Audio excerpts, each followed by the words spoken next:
Hey mes criticals, c'est Real Metal qui vous parle et aujourd'hui nous vous parlerons des The Elder Scrolls ou en français le parchemin des anciens. Ça a de la gueule en anglais mais en français c'est tout de même moins attractif.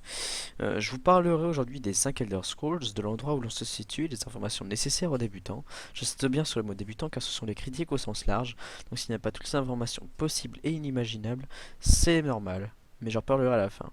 Je vais vous dire aussi que j'étais seul pour quelques raisons. C'est pas parce que on s'est embrouillé avec Neko ou autre, hein, non, non, c'est autre chose, hein. Et puis aussi, je tiens à dire que bah aussi pour notre retard hein, de 2 semaines. Ouais, de 2 semaines, oui, tout simplement parce qu'en fait, on a vraiment beaucoup de devoirs à rattraper, enfin, je veux dire des évaluations, voilà, au collège et tout ça. Puis on a quand même le brevet qui arrive dans pas longtemps. Donc bon, réviser. C'est le truc qu'il faut en ce moment, donc désolé si on sort moins d'épisodes. Voilà. Petit récapitulatif tout de même. Eh bien, tout d'abord, ce jeu est dirigé par Bethesda,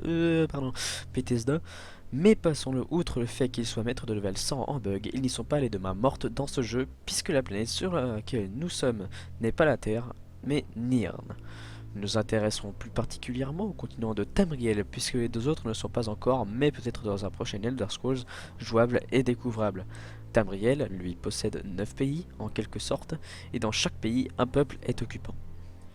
À Cyrodiil, nous avons les impériaux. En bonus de compétences, ils ont l'armure lourde, la destruction, l'enchantement, la parade et l'arme à une main de plus 5 et la guérison de plus 10. Leurs capacités spéciales sont la chance impériale et la voix de l'empereur. À Murfell, les rouges gardes. En bonus de compétences, ils ont les armes à une main plus 10, l'archerie, la destruction, la parade, l'altération et le forgeage plus 5. Capacité spéciale, résistance au poison de 50% et poussée d'adrénaline.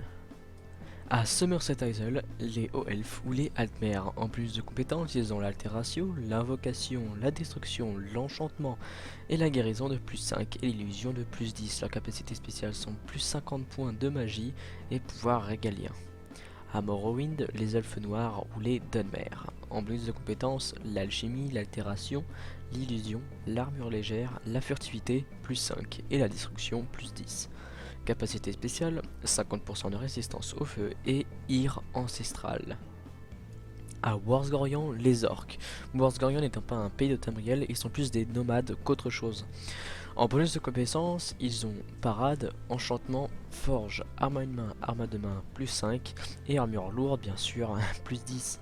Capacité spéciale, rage du berserker. Ah ouais, les orques sont des gros bourrins, hein. À Elswey, les Khajiit, les plus discrets. En bonus de compétences, alchimie, archerie, crochetage, vol à la tire, arme à une main, plus 5. Et furtivité, plus 10. Dosé pour cette absence, hein. Capacité spéciale, visibilité nocturne et attaque sans arme, donc avec griffes. À Valenwood, les elfes des bois, ou les Bosmer. En plus de compétences, ils ont l'alchimie, l'armure légère, le crochetage, le vol à la tire, la furtivité, plus 5 et l'archerie, plus 10. Leurs capacités spéciales sont 50% de résistance au poison, 50% de résistance aux maladies, et ils commandent les animaux. Enfin, quelques-uns du moins. Ensuite, à High Rock, les Bretons. En bonus de compétences, ils ont l'alchimie, l'altération, l'illusion, la magie de soin, l'éloquence, plus 5, et l'invocation, plus 10. Capacité spéciale, 25% de résistance à la magie, et peau de dragon. À Black Marsh, les Argoniens. En bonus de compétences, altération, armure légère, guérison, vol à la tire, furtivité plus 5 et déverrouillage plus 10. Capacité spéciale, 50% de résistance aux maladies, respiration affinée sous l'eau, et ouais, bénédiction de hit, mais parce qu'ils ont des branchies tout simplement. Et en dernier, donc à Skyrim, les Nordiques. En bonus de compétences, ils ont le maniement du bouclier, donc c'est-à-dire la parade, l'armure légère, la forge, l'éloquence, l'arme à une main plus 5, et l'arme à deux mains plus 10. Capacité spéciale, 50% de résistance au froid et cri de guerre. Très bien, vous savez toutes leurs caractéristiques et tout ça, mais vous ne savez pas encore quel type de jeu il appartient. Ceux qui savent se testent, de toute façon c'est moi qui dis. Bon, il s'agit d'un jeu de rôle orienté action, où le joueur incarne un personnage qu'il peut totalement personnaliser, donc le sexe, la race, les caractéristiques physiques, les tatouages, et encore bien d'autres, hein. Il y a vraiment un bon gros panel sur ce niveau-là. Donc ce sera en vision subjective, donc à la troisième personne, comme dans Gear of Wars ou Warhammer 40 000 et autres, mais il reste tout de même changeable en vue de première personne, comme dans les Call of Duty et Grand Theft Auto. Et bien sûr, bien d'autres, hein. C'est un monde ouvert constitué de villes, villages, maisons isolées, donjons, grottes et temples que vous êtes libre d'explorer dans l'ordre que vous le souhaitez. Voilà, donc c'est vraiment un open world, c'est vraiment un monde ouvert. Maintenant, nous allons passer à la série. Donc, parlons tout d'abord du premier Elder Scrolls Arena. L'histoire d'Arena commence en l'an 389 de la troisième ère.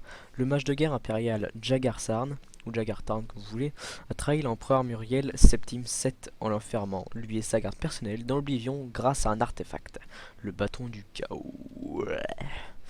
Après quoi, le traître prend l'apparence du souverain et règne à sa place sur Tamriel. C'est un vrai méchant, hein, ce mec.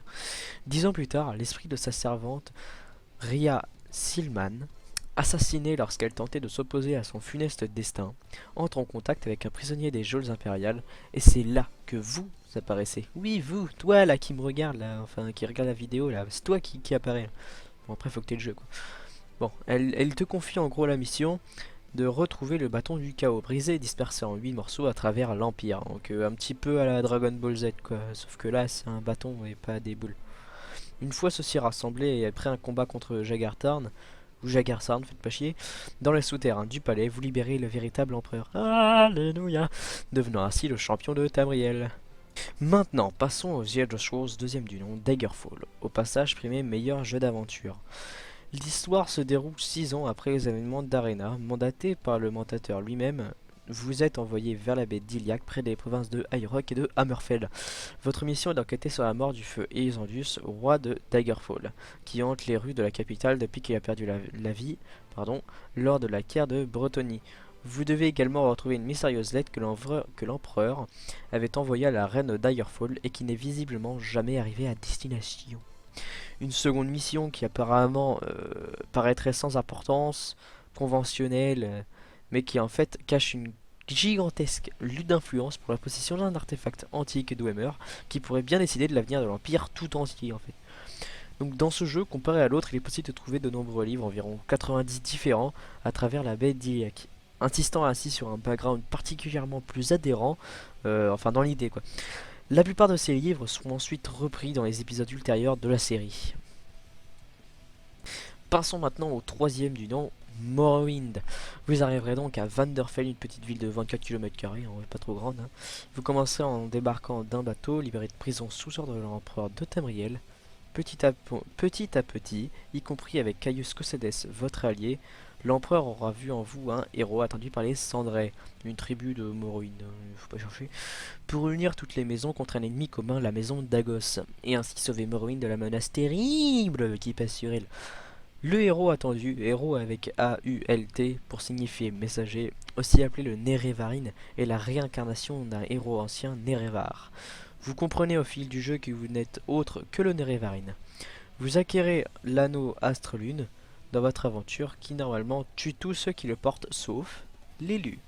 Et son but est d'unir toutes les tribus cendrées et toutes les maisons contre la maison d'Agos. Oui, il est un peu chelou son but à l'anneau. Hein. Une fois les accords obtenus, vous parlementerez avec le demi-dieu Vivek et partirez à l'assaut du mont Écarlate avec le garde spectral pour tuer Dagos Ur. Je viens de faire une grosse faute d'orthographe. C'est horrible.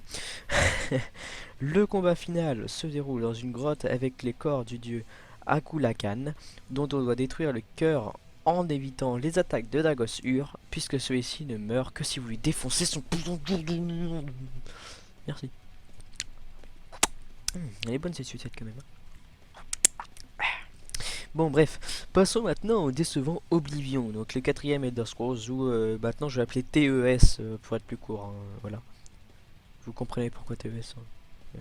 Vous comprenez. L'histoire se déroule en l'an 433 de la troisième ère, soit 6 ans après les événements survenus dans Morrowind. Décidément, ils ont quelque chose avec les 6 ans. Lorsque l'histoire débute, vous êtes prisonnier des geôles impériales. Des conspirateurs adeptes d'une secte mystérieuse baptisée Aube Mythique qui vénère le prince d'Aedric Mérune Dragon. Passage gros big up à Neko PVP qui disait Mérunes Dragon. Voilà, c'est tout ce que je veux dire. Donc, qui viennent d'assassiner tous les héritiers du trône du trône impérial et poursuivre l'empereur Uriel Septime, protégé par sa garde rapprochée, les lames. C'est dans Skyrim qu'on le verra plus, les lames. Mais vous verrez après. Ceux-ci tentent de protéger leur souverain en l'escortant à travers les souterrains de la prison. Le passage secret auquel l'empereur devra son salut passe par la cellule où est enfermé vous. En fait, c'est là où vous êtes enfermé. Voilà, vous comprenez, hein? Jusqu'à maintenant, vous devez suivre. Et là, vous êtes dans une geôle. Bah, lui, il est passé en pétant la roche. Voilà, il est passé jusqu'à votre geôle. Vous voyez? Bon, bref, cette intrusion vous est profitable puisque vous en profiterez pour vous échapper, hein. Voilà, vous n'allez pas rester dedans, crever la dalle, avec des habits en lambeaux, comme un con. Non, vous allez vous casser si vous n'êtes pas con non plus. Donc les lames, d'abord réticents, ils acceptent ensuite votre présence lorsqu'ils découvrent que les adeptes de l'aube mythique ont retrouvé leurs traces. Après un premier coup de force, les conspirateurs parviennent enfin à isoler l'empereur et l'un d'entre eux le blesse mortellement. C'est con, hein. Vous recueillez les dernières volontés du Moran et il vous confie l'amulette des Rua, un talisman garantissant la légitimité de sa dynastie. Vous qui peu avant n'étiez qu'un prisonnier, vous voyez chargé de retrouver l'héritier caché de l'empereur et de devenir le prince Daedric Mérune-Dragon qui convoite le trône et menace de plonger Tamriel dans le chaos. Je tiens à dire quand même que le roi il est un petit peu con quand même de donner l'amulette des rois à un prisonnier des gens impériaux. Enfin après, chacun son délire, hein, mais bon, quand même quoi, faut le faire. C'est un roi quoi. Et voilà, enfin le Elder Scrolls le plus marquant, mais surtout le plus récent. Enfin, il y en a un autre, mais je compte pas dans la série. Donc appelé Skyrim, il écoula tout de même plus de 20 millions d'exemplaires en 2 ans. Dont moi deux, puisque un sur PC et l'autre sur Xbox. Oui, il m'en fallait deux à tout prix, hein, sur les consoles. Donc les événements de Skyrim se déroulent en l'an 201 de la 4ème ère, soit 200 ans après ceux d'Oblivion. Et vous remarquerez que le contexte des 6 ans après est révolu. Oui, révolution, pardon. Cette histoire se passe dans un contexte de guerre civile après l'assassinat du roi de Bord-de-Ciel par le chef rebelle Ulfric Sombrage. Des conflits éclatent entre les Nordiques indépendantistes et ceux qui soutiennent encore l'Empire, qui est lui-même sous le déclin et sous la domination d'une faction elfique très chiante, les Talmor. Bon, enfoiré de elfes, avant d'enculer. Donc c'est également le moment que choisit le seigneur dragon Alduin, comme vous voulez, pour réapparaître et menacer les habitants de Bord-de-Ciel. Tant qu'à être dans la merde, autant remettre le couteau dans la plaie. Deux expressions mélangées, c'est encore mieux. Voilà, je ferme ma gueule. C'est là que vous entrez en jeu, incarnant un prisonnier anonyme comme dans les précédentes volets de la série, et découvrir au cours du jeu que vous êtes le seul en mesure de s'opposer à Alduin et au dragon, car vous êtes le motherfucking Ultra Badass King of Doom. Autrement dit, l'enfant de dragon. Seulement ça marche pas si vous êtes un elfe. Alors là non, c'est foutu, personne peut sauver Tamriel. Il va finir asservi par Alduin et ses potes, et y a pas à chier, on est dans la merde. Jusque que... Non, les elfes, vous pouvez pas finir un jeu avec un elfe. C'est pas possible. Non, non, non, c'est de la merde les elfes. C'est de la merde. Ou chiotte, tout simplement. Bref, passons au dernier Elder Scrolls, un peu particulier celui-ci, parce que c'est The Elder Scrolls Online. Motherfucking bitch.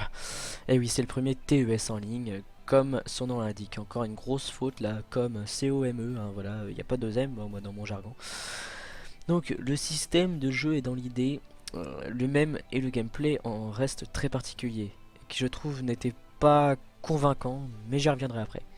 Par contre, ils nous ont mis la pâtée pour les trailers. Alors là, mais ce sont les meilleures balances de l'histoire du jeu vidéo, bordel. Regardez-les, c'est les graphismes, le design du monde, tout ça, mais... Le truc de fou. Enfin bref, vous regarderez, hein. Si c'est pas déjà fait, enfin, vous devez me comprendre. Bon, nous ne consacrerons pas vraiment sur l'histoire en elle-même, mais surtout sur l'aspect gameplay, comme je disais tout à l'heure, étant peu commune des autres TES. Nous voyons toujours en TPS, ou si l'envie vous prend en FPS. Le système de combat est changé, les mouvements sont plus travaillés, le temps de frappe selon l'arme que l'on tient entre les mains sont désormais mieux répartis que sur Skyrim et des autres, par exemple. Plutôt sur Skyrim, étant donné que c'est le plus récent, donc on peut plus évaluer les jeux les plus récents. Donc nous avons aussi des classes qui s'installent et des compétences qui les suivent. Donc, ce sont vraiment des classes distinctes. C'est pas comme dans les autres The Elder Scrolls. C'est vraiment des classes très particulières, hein. Vous pouvez pas vraiment les changer. Donc voilà. Nous avons comme première classe les Templiers. Ce sont les chevaliers qui utilisent leurs compétences de la lumière pour se protéger eux et leurs alliés, et aussi combattre ses ennemis avec le pouvoir du tonnerre ou autre truc bien stylé, hein, bien bourrin, hein, badass, hein.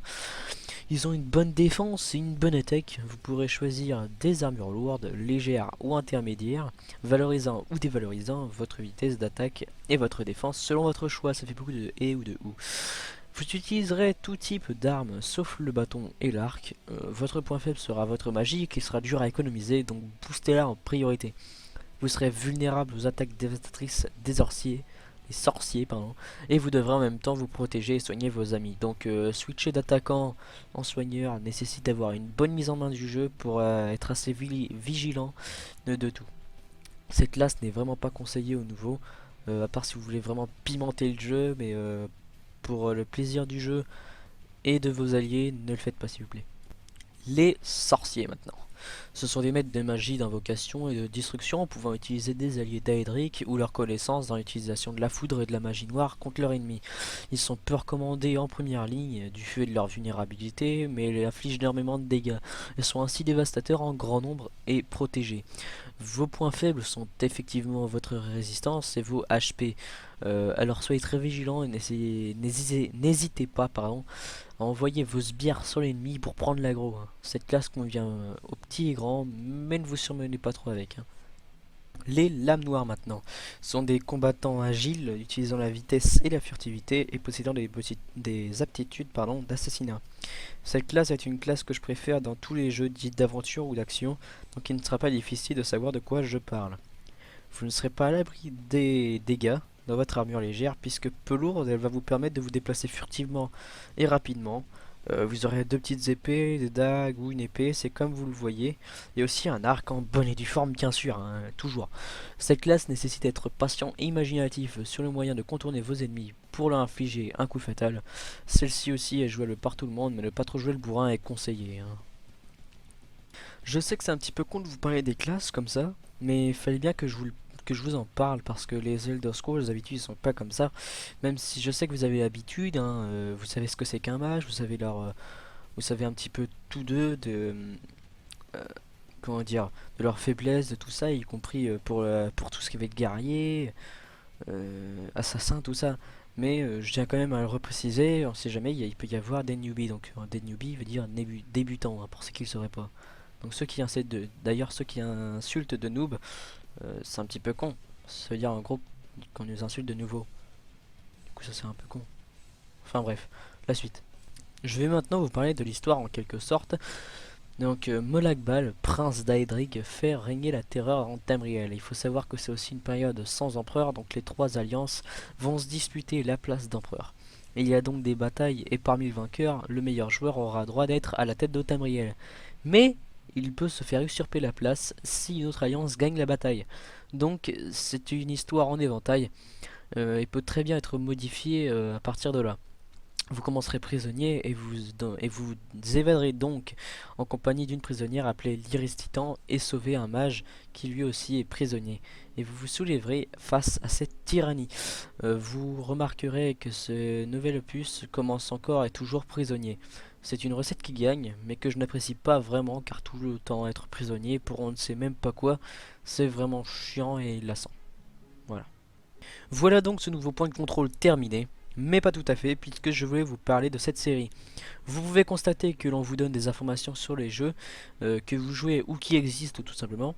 Nous ne faisons pas d'analyse complète de jeux vidéo, nous ne vous donnons que les bases et donc ne rentrons pas au cœur même du sujet. Alors soyez indulgents sur ce fait, puisque ce sont vraiment des petites informations qu'on donne sur les jeux, donc c'est très minime, disons.